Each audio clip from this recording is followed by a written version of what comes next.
Thanks to how good the first Atelier Ryza was, I knew I was going to like its sequel, but Atelier Ryza 2 does more than it has to be a great new entry in the Atelier series and a great JRPG in its own right. Its new focus on exploration makes learning the history of its new ruins incredibly fun as you get into the Atelier Gameflow, with alchemy feeling better than ever, with even more ways to get your items to turn out exactly how you'd like them. Then there's so many story events that let you really get to know the cast, and by adding this and other things that improve on the Lost games, such as cleaner UIs that make a big difference in combat, the world of Ryza 2 has plenty of reasons to keep playing and replaying that make this feel like the most immersive Atelier yet. If you loved the first one, there's even more to love here, and if you wanted more out of it in terms of events and exploration, you can find much more of that in this journey. And playing with Ryza and Fee and seeing how everyone has grown makes for a polished JRPG experience that is a great start to the year.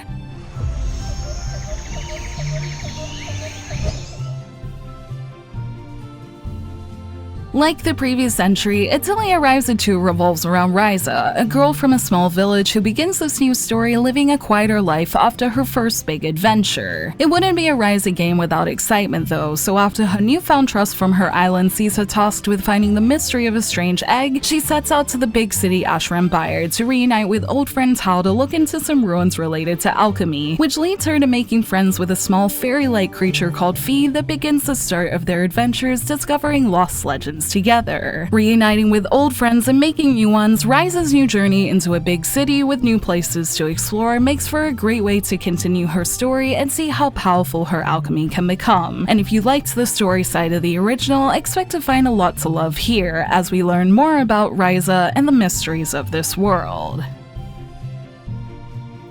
A big part of what makes the story of Ryza 2 so interesting is seeing how its characters have grown, with this one small group of village troublemakers having become capable adventurers since their first big journey. Ryza still has a tendency to make quick decisions, but I often found myself surprised to see her moments of nervousness and insecurity that gave a nice well-rounded feeling to her character and helped her feel that little more adult. The same can be said for other characters like Tao and Boss, who have grown in both size and capabilities as they set out to complete their own goals. And it was a special experience to see everyone's growth in this entry make them more reliable than ever, with this group we once saw get walked out of the forest by more seasoned adventurers in one now holding their own and still striving to be even better that makes it compelling to watch them grow. New characters also have their own motivations while balancing the cast well with their personalities. Patricia gives a new perspective on how a wealthy noble might view Ryza's personality, while treasure hunter Clifford makes the group seem almost normal, with his view on treasure hunting being often more romantic than it is fruitful, and I really liked how these characters have their own aspirations that make it feel like everyone has a reason to join the adventure when they do. A lot of these motivations involve characters wanting to improve on past mistakes, which ends up being a positive to those new to the Ryza series as it makes this game more accessible to all types of players, as most of the things you need to know are touched on when you need to know them. While I can only speak from the perspective of someone who's played the first game, if you like the look of this, I think the story covers enough of everything to make it easy for anyone to get a lot out of it. And with many side events to help with this while continuing the story for everyone, Ryza 2 fixes one of my few problems with the first one, in that I still have plenty to do after my 57-hour playthrough, so if you miss that side of Atelier, this game more than makes up for it. And with an interesting main story that is worth playing until the end, I loved every second I spent watching these characters and relationships grow while exploring this beautiful world.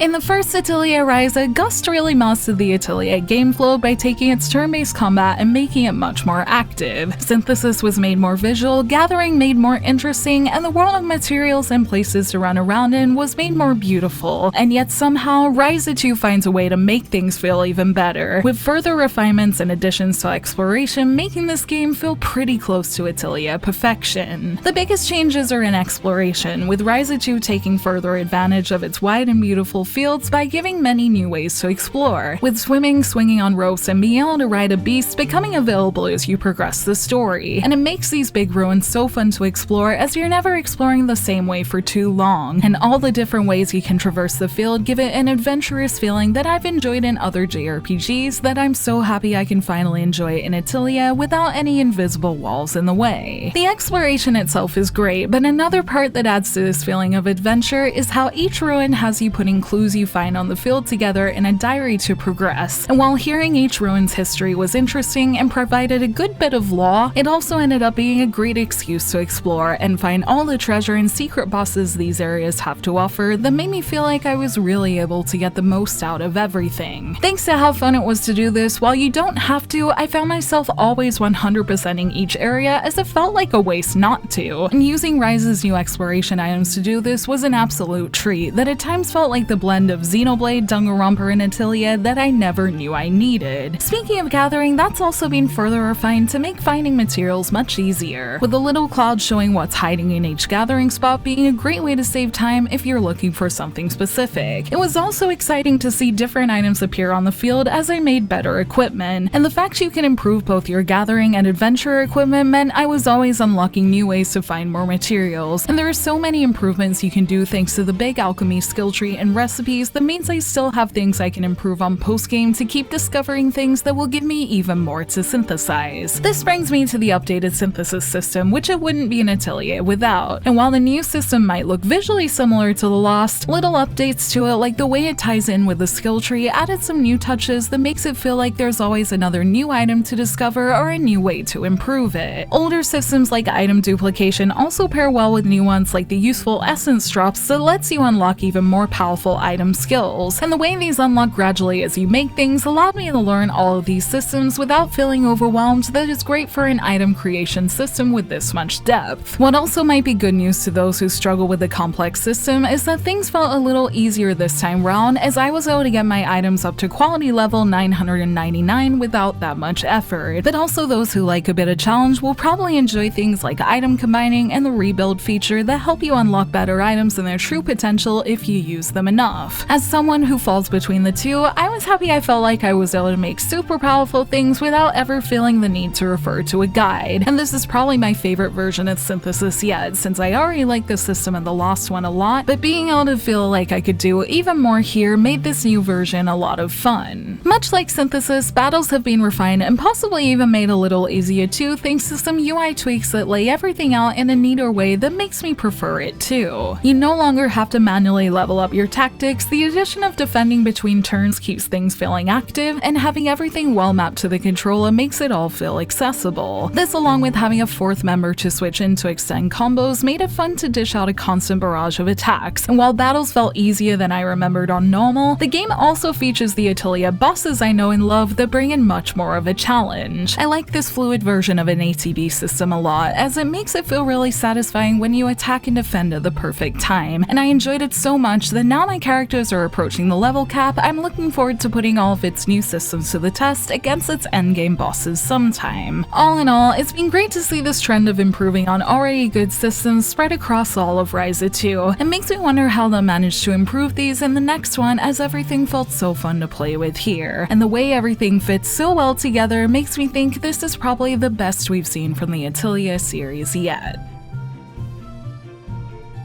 Atelier games are always pretty easy to find replayability in, with the fact that you can spend countless hours fixing up items and making them even better, meaning it's already built into the series. But Ryza 2 has this on a different level, as at the end of the Lost game, the only real thing I had to play with were endgame bosses and DLC, whereas 2's bigger cost, events, and places to explore in the core game offers plenty of replayability if you want to see everything. In my endgame time, I've been having a lot of fun finding all the events I can, and also doing a few other things like feeding my pony, along with recently completing my exploration diary, and it's been great to be doing all these things and still have plenty more to do, and with a lovable group of characters to do it with, I'm enjoying doing more in this lovely world, as Atelier worlds are always so comfortable to play in. In terms of what I've been playing on, I've been playing my full game experience on PS4, although I was able to test out the Switch version when I did my first impressions. Much like the first one, I'd recommend the PlayStation versions to console players if you want that little bit of extra sharpness, but the Switch version runs more than fine, which is good as these games are a great fit for playing portably. It's good to see both of these versions running as well as they should again, as it means more people can enjoy them, and since I'm still having fun playing on my PS4, I'm sure I'll keep playing until the next game I plan to play, as the satisfying gameplay and end to this sequel has me wanting to get all I can out of this big and wonderful world.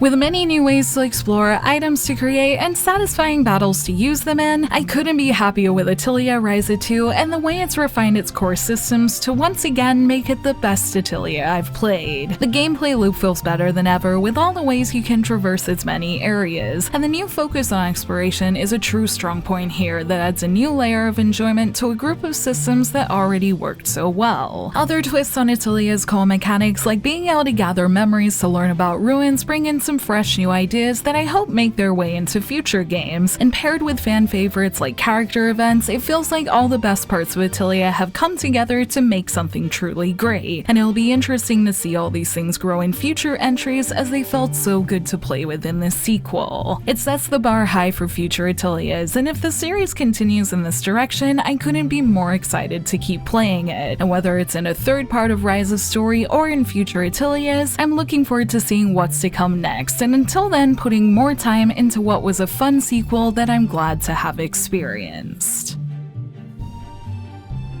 Thank you for watching this video. Let me know in the comments below if you played Atelier Ryza 2, and if you have, what did you think of it? And if you haven't played it yet and would be interested in a European copy for PS4, since I happened to buy Ryza 2 myself but also got sent a code for it, Koei Tecmo Europe was nice enough to allow me to give that code to one of you guys. If you're interested, comment below telling me why you want to play Ryza 2, include your Instagram or Twitter so I can contact you, and I'll announce the random winner in my community tab a week after this video goes up. I'm so excited to be able to share a free copy of this game with one of you guys, as I really do appreciate all of you so much. I do apologize that it's not for more platforms and countries. Hopefully we can do that in the future, but for now, good luck to those who enter, and I can't wait to give this to someone who will hopefully enjoy it as much as I did. As usual, you can like and share this video if you enjoyed it, subscribe to my channel for more JRPG content like this, and ring that bell to get notifications on whenever I post so you don't miss a thing. You can check out more videos here, and you can find me on social media on Twitter, Facebook, and Instagram, all at JRPG Jungle. Links to those will be in the description below, and until next time, thank you,